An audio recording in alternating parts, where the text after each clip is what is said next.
Hey everyone, in this quick tutorial I'm going to show you how to find USDT ERC20 wallet address on Mexc exchange.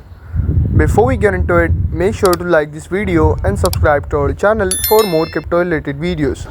First thing, you need to open your Mexc exchange. Once you have logged into your Mexc account, you need to click on wallets at the bottom right corner. From here you need to select deposit option, and from here simply select on-chain deposit.